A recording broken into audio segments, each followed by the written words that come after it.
Hey, this is Nick, and what's on tap today? Foam control. So there's a few things you can do to help control foam. Number one thing, the length of line you have running on your liquid disconnect to your tap. A lot of people will end up with 3, 2, even 1 foot of line. That's a recipe for foam.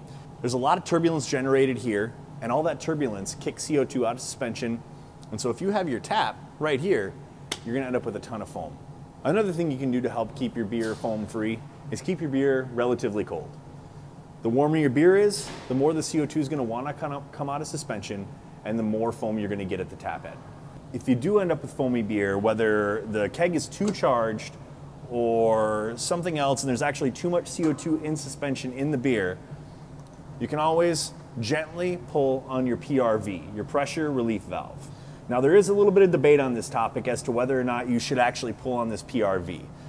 At the end of the day, a pint, 99% foam versus a pint of full beer with a little bit less aroma is probably better. If you're having a lot of trouble with foam in your beer, one of the other things you can take a look at is Perlic's Flow Control Faucet. It's back-seated to prevent dripping, but what it has is a constriction.